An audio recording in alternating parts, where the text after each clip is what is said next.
société, la surmédiatisation par les réseaux sociaux, et c'est quelque chose de très grave. Moi, en tant qu'ancien chef d'entreprise, je licencierais le DRH de la société. C'est une autre solution. Pour moi, un DRH qui est basé sur une photo collée.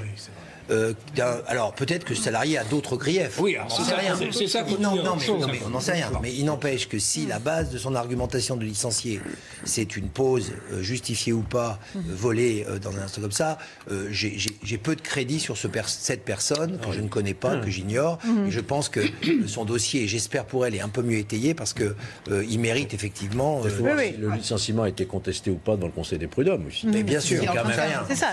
Le juge prud'homal. Non mais je veux dire s'il y a une faute professionnelle ou pas.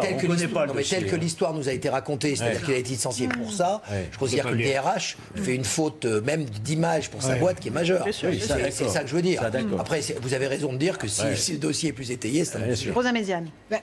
Incontestablement, l'image, elle peut être détestable. On peut estimer que l'entreprise a le sentiment qu'on renvoie une mauvaise image Ok, mais enfin, faut quand même comprendre qu'une entreprise, elle a tout un arsenal quand même de sanctions avant d'arriver au licenciement. Il faut comprendre que derrière un licenciement, il y a quand même une famille parfois qui a un seul revenu. On est quand même sur du bas niveau de qualification quand on est sur des reapers.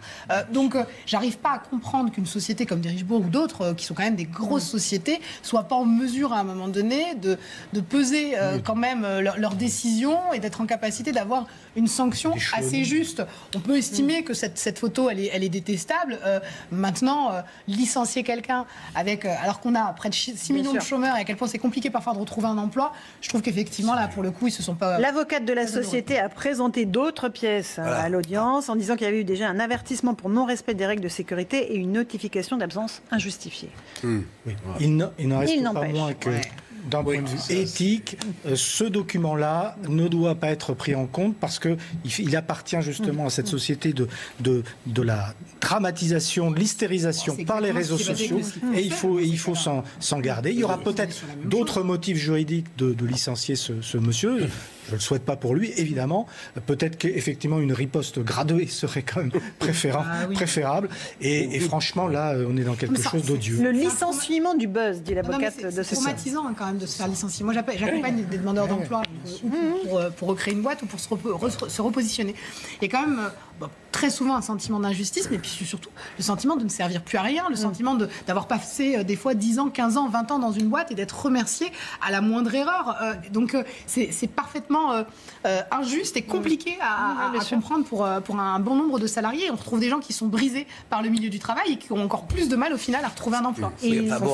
Encore une fois, il y a des fois des licenciements, moi j'en ai fait dans ma vie, qui sont justifiés, qui sont malheureusement parfois nécessaires pour que le bateau continue.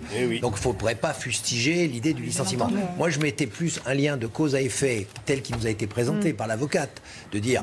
On monte cette photo, le gars se fait virer. Je trouve que la DRH est très mauvaise, c'est tout. Après, le dossier est ce qu'il est, ça ne nous regarde pas, puisqu'il a peut-être d'autres griefs. Mais plus fondamentalement ça, il y a un effet pervers que je vois poindre. C'est que dans la défense, aujourd'hui, des salariés, l'utilisation des réseaux sociaux devient quelque chose qui va mettre à risque, en disant, bah non, regardez, à l'inverse, c'est à cause de ci, c'est à cause de ça. C'est-à-dire que cette manipulation de l'information, il va falloir que la justice, à un moment donné, en définisse le cadre. On est d'accord. Le juge a apprécié les éléments. Absolument. Georges, question à l'avocate ou au DRH de Derichebourg. Est-ce que sans la photo, vous licenciez ou pas? On n'en sait rien, on n'a pas le dossier. Question parce que le salarié dit que c'était la pause, qu'il s'était juste allongé pour se reposer. Le travail est difficile, on descend et on remonte dans le camion sans arrêt. Mais il y avait eu ce questionnement sur des gérants, je crois, de supermarchés qui avaient, alors c'est un tout autre aspect, mais qu'on avait surpris en train de tuer des espèces protégées, en Afrique. Ah oui, parce que ça portait atteinte à l'image de l'entreprise.